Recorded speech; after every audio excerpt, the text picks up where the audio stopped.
Now, my guest today, we got a Music Monday guest, which I'm really excited about. I've been a fan of hers for a long time. We met a while ago at a NACA conference, but we're going to talk about that. First, let me bring her in. She is in a band called the Cat Calls, which are amazing. The song of the day is the Cat Calls, I Get High. It's a great track. It's their, I guess you would call it their single. And you can go check that out at thecatcallsband.com. And the song of the day, I Get High. Great blues rock, screaming leads, catchy chorus. It's a great song. I've been paying attention to her music for a long time. Please welcome to the show, Riley Ann of the Cat Calls. And she's a lifelong progressive, too. And that's kind of, that played into how we met. Riley, how are you doing? I'm doing well. How are you? I'm wonderful. Thanks for joining me today. Thanks for having me. Absolutely. So we met a while ago at a NACA conference. Now, for anyone who doesn't know what that is NACA stands for the National Association for Campus Activities. And if you go there as an artist and you showcase or you stand at a booth and you try to get colleges to book you. And we were both at the same conference. And you sat beside me, I think. Like it was a lunchtime, right? Yeah, it was. And the thing with NACA is you just kind of go and you kind of throw yourself at all these college kids. It's a little weird, but you just hope that they book you and pay you money to come to their campus. And Right.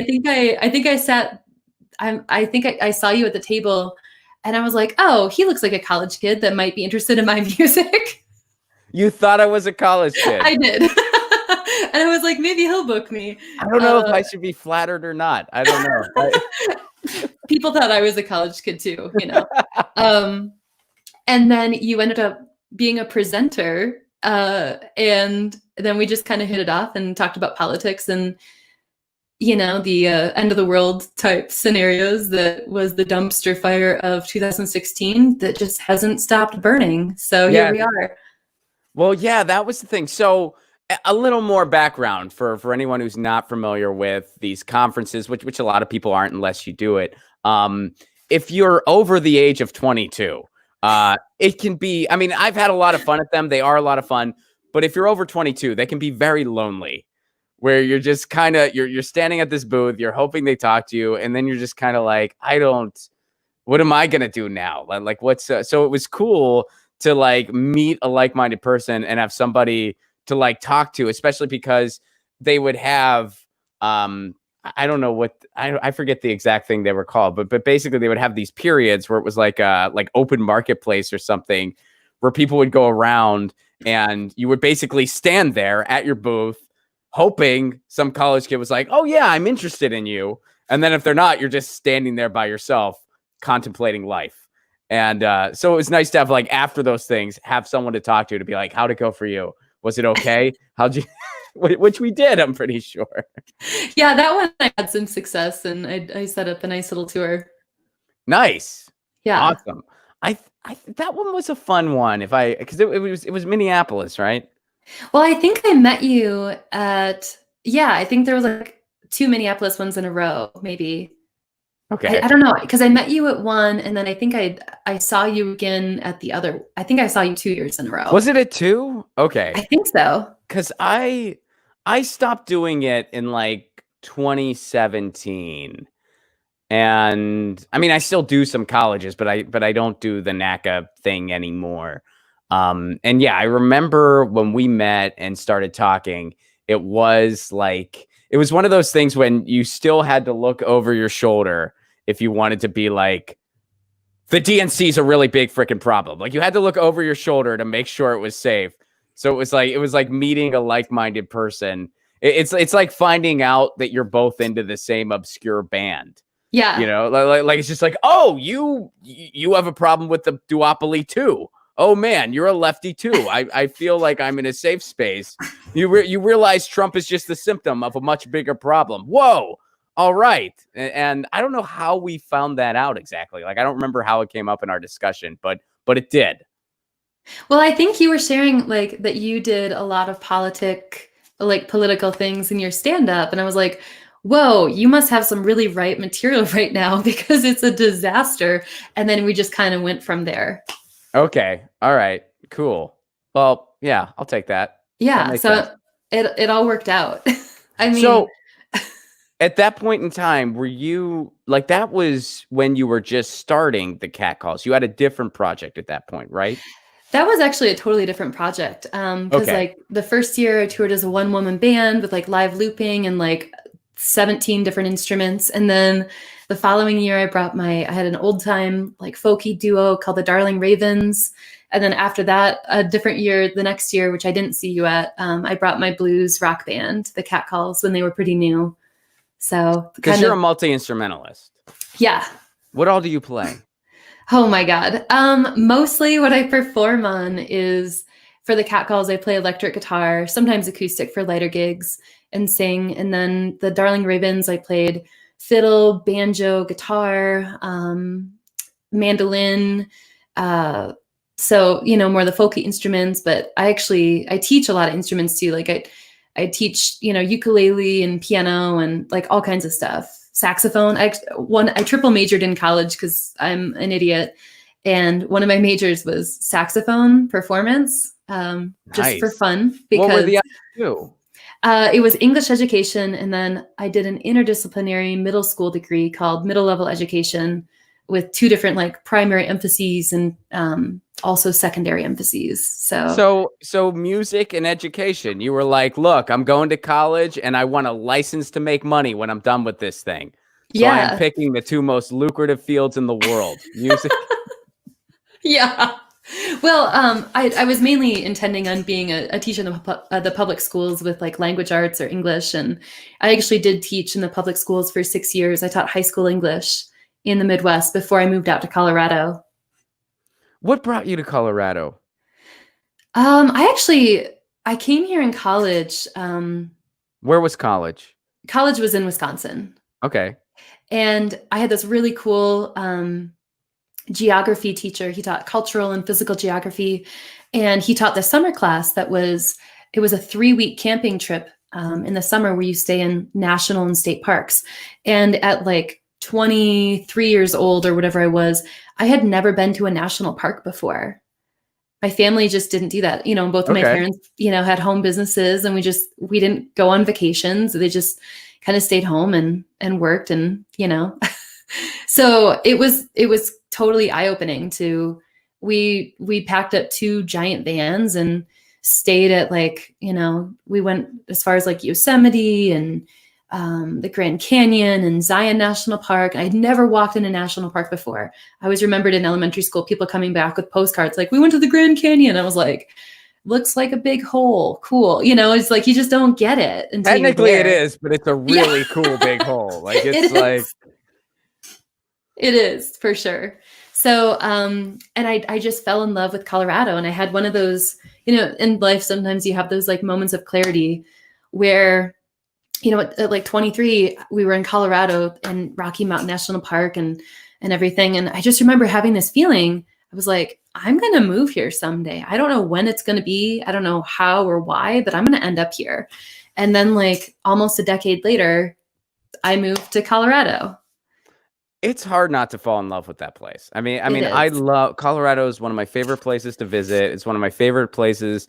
I love performing in Colorado. I don't get to super often because it's not near a lot of other stuff. But when I do go, I like it a lot. And yeah, it's one of those places where it just Colorado is one of those areas where when you go there, it immediately feels familiar.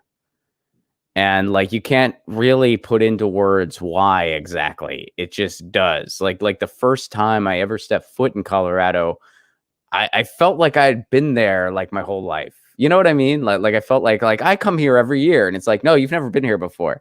And my favorite airport in the country, Colorado Springs. Really? Yes. Have you ever been? No, I I go know through DIA. that's such a lame question to ask. Have you ever been to the Colorado Springs Airport? Oh, we gotta do dinner sometime. It's awesome. But no, like the Colorado Springs Airport. So it is like 8 gates. Like it's like just this. And I used to go when I was still based in like the Midwest. Like I lived in Nashville for a while, and I lived in Pittsburgh for a while. and I was on the road. Whenever I would do the Southwest, usually Colorado was kind of like my hub, and I'd go and I'd like do, clubs in the Southwest, like a lot of like casinos in the deserts and stuff. And I would always fly into Colorado Springs because it was always like way cheaper than Denver for whatever reason. Like it was just cheaper to fly in there, even from like the Midwest, and it was cheaper to rent a car from there. So I would always fly into Colorado Springs, and sometimes I would have like flights at like random times. So I would just have a lot of time to kill at that airport waiting to go home. And they had a really killer Wi-Fi. And this was, a few years back when it wasn't as common to have good Wi-Fi at the airport or even free Wi-Fi at the airport, but they had like really good Wi-Fi that was free, and they had sand art everywhere, like just 8 gates and sand art exhibits and like good Wi-Fi and a couple places to eat. And it's like, this is a great airport. That's hilarious. Cause like Colorado Springs has such a huge military presence that it's known for being like this super concentrated Republican hub in Colorado. Really? Like it's probably cheap because nobody wants to go there. Really? Yeah. See, I've only ever done like the fun stuff. Like I went to Garden of the Gods. Oh yeah. And Pikes Peak. And that's it. That's all I've ever done in Colorado. And in fact, now that you mention it, I don't think I've ever performed in Colorado Springs. I mean, they have one club out there, and I did like a spot there, but then like we just never, like I got offered a week out of it, but it didn't work out for the routing. So I said, no, that week's not going to work. And we pick a different one. And then we just never, the stars never aligned on us picking a different one. But yeah, so I've never even really performed there. Well, if you want to perform there, I'll help you set up a show. I'll meet you at the airport so we can have dinner, because I'm sure I've eaten at worse places. And then we can go to the show. It'll be such an underwhelming thing. I'll be like, Riley, this freaking airport, isn't it? Check your email. See how fast it goes. It's going to be awesome. It's going to change your life. It's going to change your life. I love it. Something. Tweet it. Let's do it. Yeah, no, but I've never actually, you're out of Fort Collins. I've actually never been to Fort Collins. Oh. That's high on my list. Yeah, let's make that happen. We'll do like a whole Colorado tour. I'd love that. Yeah. I mean, I love it out there. I have a friend. Well, she used to live in Grand Junction. She has since, her and her husband have moved to Salt Lake, but they lived in Grand Junction for a long time. And yeah, like it's just so amazing because like 10 feet from their house was like this huge ridge that you could just hike at. And it was huge. And it's just like, that's their backyard. Yeah. It's like when you live near the ocean or something, but it's like, this is your ocean, it's just like, oh yeah, like right here is this amazing thing that people come from all over the world to experience, and I can just hike here whenever I want. And that's part of the reason I live here, because that's a special thing. Totally. I think the mountains are so powerful, and that's actually what made me fall in love with Colorado. Is I remember on that like 3-week camping trip, we were on I-25. We were heading through Colorado and up to Rocky Mountain National Park. And as soon as the mountain range came up over the horizon, I just felt my stomach like come up into my chest. Mm-hmm. And it was like such a powerful feeling because I'd never seen mountains before. Oh, and wow. And it just like, whoa, it's just and this was like totally, in your early, you were early 20s. Yeah. Wow. And I had just never seen mountains before. And that's when I had that thought of like, I'm going to move here. It wasn't like, oh, I wish I could live here.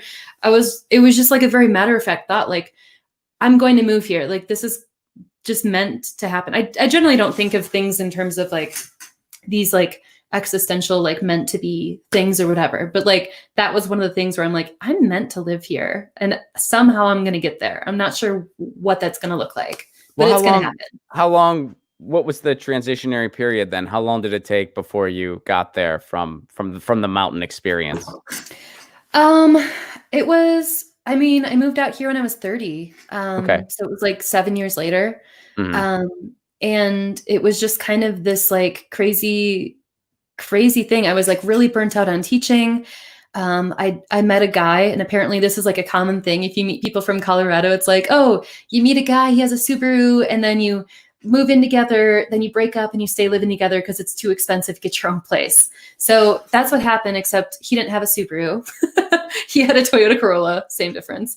And he's like, oh yeah, you should just come move to Colorado. It's a great music scene, because that was a time when I was really burnt out teaching. I don't know if you know much about teaching, but it's a lot of work. And that was shortly after the time that Scott Walker became governor of Wisconsin and was shutting down teachers' unions, setting a precedent to do that across the country. And there was just a lot that was happening in the news with a narrative about our public schools, about our teachers. My workload was just this constant thing. And I was balancing that with, like, I had an all-female folk band back in the Midwest called the Matriarchs.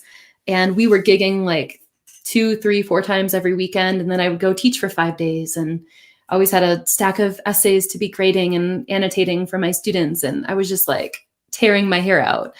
And I just wanted to do music full time. And here I met this guy that was living for free in his grandpa's basement. And he's like, you should move out here. It's a great thing. And I'm like, okay, we got this new relationship. And come to grandpa's basement. Yeah. I talked to grandpa. There's room. Did you go to grandpa's basement? Yeah, I lived in grandpa's basement. It was like kind of like half finished, half unfinished. Was grandpa a cool guy? Like, was he?